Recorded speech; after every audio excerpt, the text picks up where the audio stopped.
Good day, suburban readers and viewers. Welcome to another edition of Beyond the Pages. We have a little addition to my study, which is a studio. We'll talk about that another time. The screen behind me. Very, very pleased to have a very special guest with us today. Rabbi Anthony Knopf is the spiritual leader of Congregation Beth in Saint Laurent, and he comes to Montreal via Britain, via South Africa, where he's led synagogues and studied and learned and worked with one of my personal heroes, Rabbi Lord Jonathan Sachs, who recently passed away, who's been a great mentor to him. He was chief rabbi of the British Commonwealth and a phenomenal thinker for the ages. Rabbi Knopf himself is the founder of the Rise Together project and a director of the Jewish Moral Education Forum. The reason we're talking today is that on Thursday, and I want everybody to hear this, and I'd like as many of you to turn out as you can, on Thursday at 3 o'clock at the Chinese Consulate, 2100 St. Catherine Street West, there will be a protest against the Uyghur Genocide. And it's a worldwide day of protest done by the Jewish Movement for Uyghur Freedom. And Rabbi Knopf was very involved in this, and he's one of the main organizers. He's being helped by Kyle Matthews, our old friend from the Montreal Institute for Genocide Studies at Concordia, and a student named David Friedman from Dawson. So welcome, Rabbi Knopf. Good to have you here. And this is a wonderful thing you're doing. Good to meet you and to be here. How did you get involved in either the Jewish Movement for Uyghur Freedom or the Uyghur issue itself? Well, as you mentioned, I've lived in a number of other places, and so I followed the media over there, and I saw the extent to which the Jewish community was getting involved in England in the Uyghur issue in a way which is very impactful. A lot of rabbis signed on petitions. They got together with others, with celebrities, political figures, and it seemed like they were having a real impact. And this, to me, is very important for two reasons. One should be obvious to any human being. It's any case in which human beings are being treated in this way: forced labor, mass incarceration, forced abortions. This is something which is horrific, and we need to ask ourselves, is there anything that we can do about this? That's number one. And number two, as a rabbi, I feel it's very important that the Jewish community comes to see this as a cause that we care about, that we are involved in. We don't just care about ourselves. We have a very close relationship with our fellow Jews, but we are part of humanity. And the Torah teaches us to look at our own history of persecution and to take the lessons from that, which means that when you see other people being persecuted, you have compassion and you have the strength to stand up in protest. And so I started to look around and to say, well, what's happening in Montreal? And through that, I managed, I think initially through Google, to reach the Uyghur, the Jewish Movement for Uyghur Freedom, and I also heard which were being done in Ottawa, and through various connections, we decided that we were going to work together as part of this movement to arrange this protest this coming Thursday.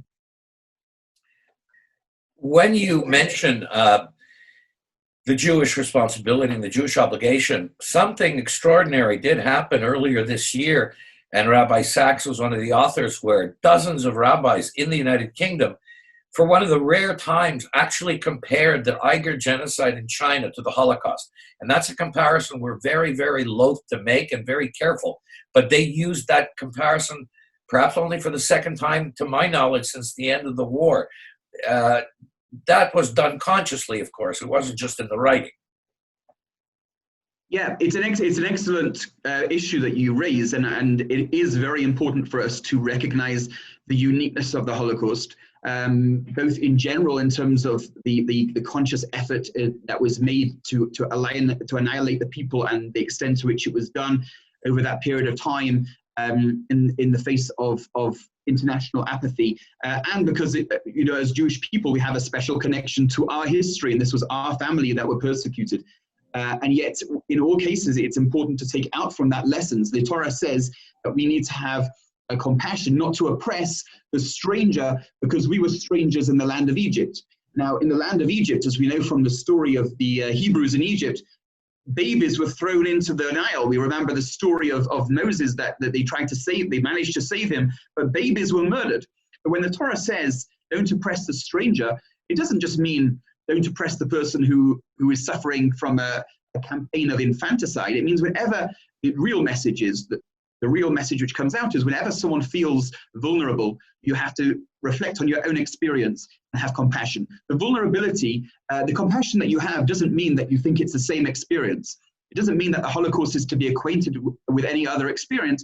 It means that we are people who come out of suffering and come out of injustice with a renewed commitment to justice and to compassion.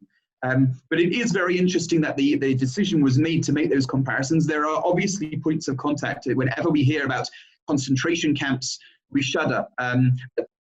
We clearly are not looking at what happened in the Holocaust. But what Rabbi Sachs pointed out, and this is a very important point, is that we have learned how these things begin.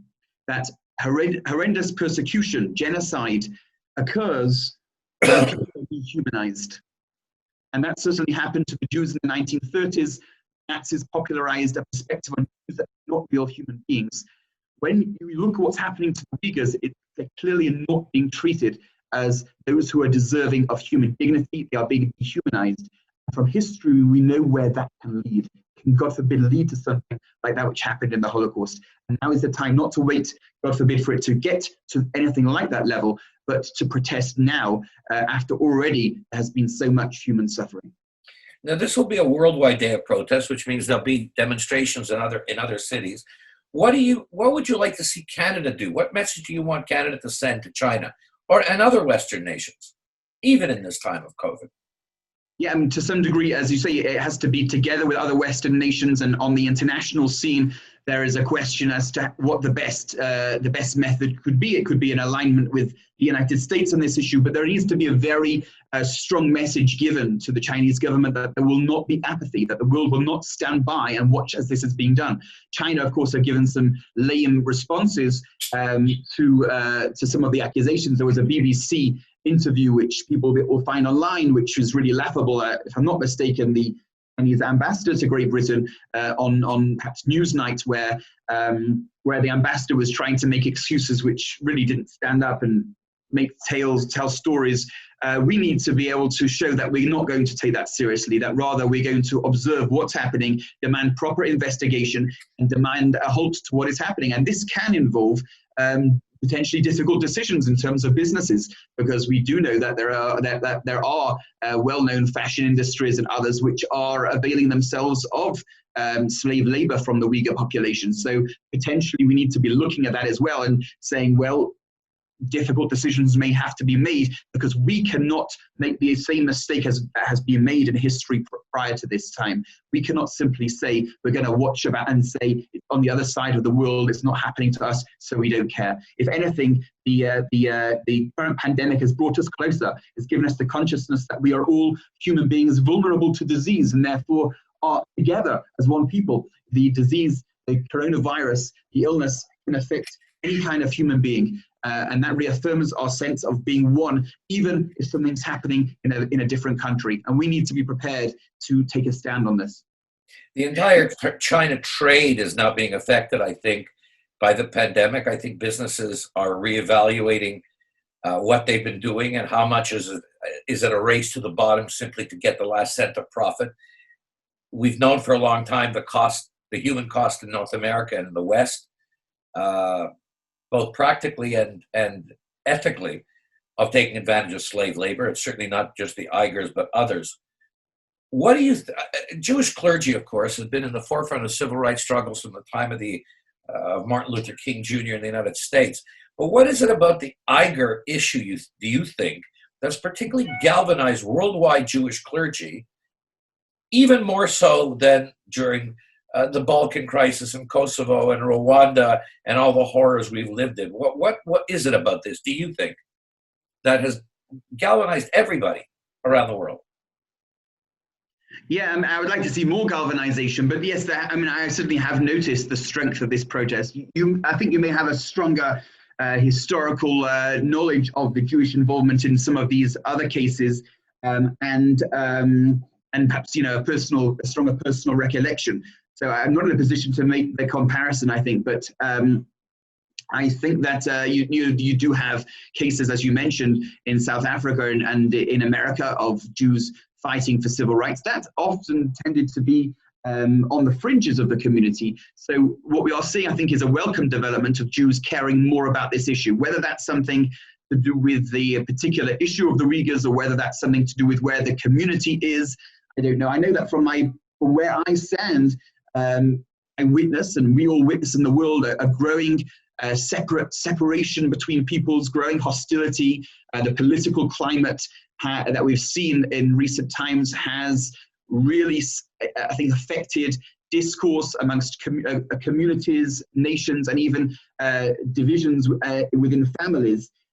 So I think that responsible religious leadership, and perhaps this is what's prompting the reaction you're mentioning, responsible religious leadership needs to react to that by saying, no, we are not simply going to see the other as being less human than we are. We're going to stand together in solidarity. And secondly, I think that this is happening. Obviously, it began before the pandemic, but the current protests are happening in the context of the pandemic. And many of us, thoughtful people and religious leaders alike, have been thinking about, well, what do we take from this? How are we to process the fact that overnight, so to speak, in the course of a very short period of time, the whole world has been thrown into this array and this tremendous challenge of the coronavirus? And what are the lessons that we take and we internalize from that? And I think, as I mentioned, one of those is that we are together with the rest of the world. There's a solidarity with humanity. So again, there may be certain political similarities to the Holocaust or political urgencies which warrant an engagement here more than other times. But truthfully, the other atrocities also, it was necessary and important to object and to protest against them. We're seeing this more now. I think it's a welcome thing. I do think, to some degree, it's a response. It's a recognition that if we do not exercise responsible religious leadership, then those who are irresponsible, whether religious leaders or political leaders, will be the dominant cultural voices which will create divisions from which our society will not recover. And this is the teachings of Rabbi Sachs in his book, Not in God's Name, that we have religious, and it's not only religious, but religious movements which teach hatred in God's name from a religious perspective, and we therefore need to respond by giving a message of love in God's name. Our campaign and protest is open to those of all faiths and of none, but from the perspective of the Jewish religious leaders and other religious leaders, I think the message is to represent the God of love and the God of justice, and that God calls on us to emulate his values by fighting for justice in his world. Rabbi Knopf, thank you for what you're doing. Kol hakavod to all of you out there. Please go to our website and you'll see the story on the protest on Thursday. You'll see a big graphic that says, "Never again is meaningless if we do not act." It will lead you to the story about Rabbi Knopf. It'll also lead you to our editorial of the Uyghurs back in October. Rabbi, final question. If somebody wants to reach somebody about how to get there or to bring a group, where do they call? Where do they email? So in terms of email, you can contact me. I mean, there are a number of people involved in this, but I will give you, the easiest for me to give you now is my own email address, Rabbi Knopf, RABBI, @yahoo.com. Thank you very much, Rabbi. We'll be talking with you again. And thank you, Suburban readers and Suburban viewers. Until the next time on Beyond the Pages.